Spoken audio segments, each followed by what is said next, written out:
Flory Models daily vlog. Here we are, Wednesday the 10th of June, and I'm still cracking on here with the Typhoon. To be honest, it's taking longer than I thought. There's a lot of cleanup. If we're honest, we spoke about the burring and things and some fit issues, little bits of flash here and there. The instructions, which are not the best, shall we say, especially I've been working on the engine, I'll talk to you about that in a moment, but the actual, just the way it describes things and some of the drawings don't exactly line up to what it is, and it is a bit vague, and you end up with a bit in your hand thinking, really? Anyway, the cockpit, as you can see, we've gone to town on this one. I explained during the actual the build of it what I'm trying to achieve here. What I'm trying to go for is a very worn, battled look. Okay, so we're in a situation where you might notice, obviously we sprayed this all aluminium and all the bits and pieces. It's gone over, it's had an ink wash everywhere to numb it down and to really give the aluminium an aged look, as if it's just grimy in general, and that's something that the ink wash does well, or any type of washing. But the cockpit's all done. If we can get a good view in here, they're still drying, but you might notice we've got all the actual instruments and the bezels and that. You can probably see these guys just here are still drying. I put a little bit of crystal clear right over them. We actually used, let's find a paper now because I've moved this all around a bit. We actually used the air scale ones. Now, it's something I didn't speak about before because, to be honest, I forgot I had them. I knew then it was one of those light bulb moments. I'm thinking, right, okay, they're around here somewhere. So we've actually used these guys, okay, and then in here, as you can see, you've got them all. So not only do you get the sort of the bezels and then the actual instruments themselves, but also you get the placards for it. So hopefully you can see down in here, or how well you can see, but you've also got all the little ones, especially down the side here, all the little name plates and tags and things, and you can probably see down this guy down on this side, you've got them all down there as well, which really do give it that extra level of detail and all those things. Downside to them, and you know, with everything there's always a trade-off, they are fiddly little sods to get in there, and quite frankly, you can't see it timing, but this guy here, I did my usual trick of trying to get them in. I think it's just because they're so small, but I put on a little bit of extra thin on top, which is what I do to all my decals, and it sort of instantly melts them in place, okay? Unfortunately, it destroyed the decal, it just ate it. Got a bits of colour left on there, I've left it, I think you're going to get away with it. You know, I know you know it's there, but nobody else hopefully will notice it.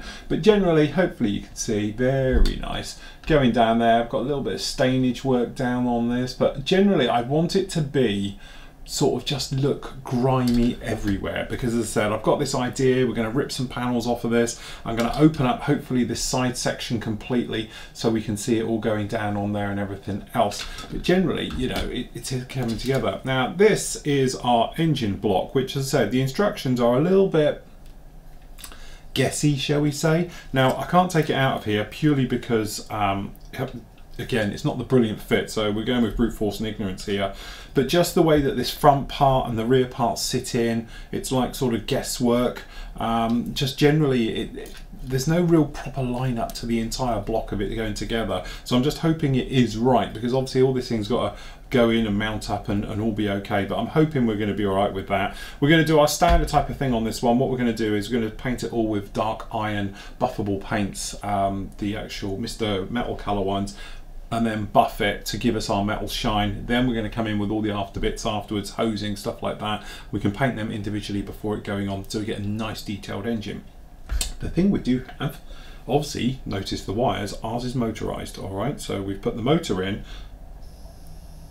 Now I don't know if you can hear that, but it's whizzing along like I couldn't, but it's the quietest motor I've ever heard in one of these. It literally is very quiet, and also it's running off of 1.5 volt instead of some of the bigger stuff we've done recently with motors and engines and things like that, where they're a bit larger. But certainly looking forward to painting that one. Going to get on that one after I finish filming today and work through it generally. So all in all, coming together very, very nicely. Tomorrow I'm going to spend probably a morning editing. I've probably got enough of it when I get that painted for 2 parts. The first 2 parts will really get you to this stage, and then I can push through like that. So obviously part 1 of that will be up tomorrow on Thursday, And then obviously today you've got part 3 now of the AT-ST Scout Walker, and I think this is a bit where it starts to fall apart, so you're not going to want to miss. This is where it starts to go horrendously wrong. It's one of those things you're chugging along quite nicely and then it all goes to pot. I think that's around about in this part you're going to see now.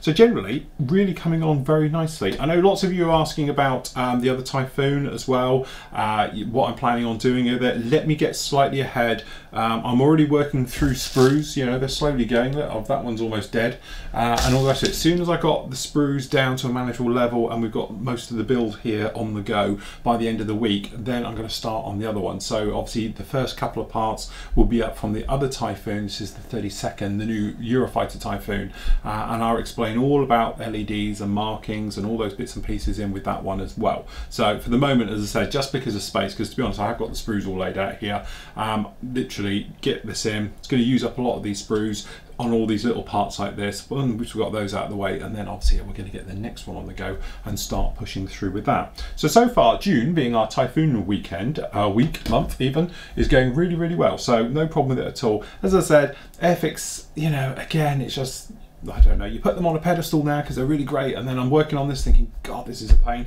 because every single part has got flash, the burring issue and all that you need to take care of. Classic example, putting the engine on, I went to put one of these side plates on the side and it won't fit, and you look in there, flash all over it. So again, get in there, take care of it. Also, if I'm on a rant, I don't know how well you can see it, I've had to do a little bit of filler work just down on these. You see the sink marks still in there? So that's the second load of the actual glue we've put in there to sort of weld that up. It's not going to work, so I think I'm going to have to get in there with something else, you know, just to fill out the big sink marks which have actually made holes. You know, that's the trouble as well. But generally I think we're getting there. Really is looking good now, starting to come together. Got something to look at, something to hold on to, completed section, say get the engine installed on the front and everything else, and we can start to really bring it together. So there we go, that's it for today. Catch you all tomorrow, whereas as I say, we're going to have hopefully part 1 of this up on the site.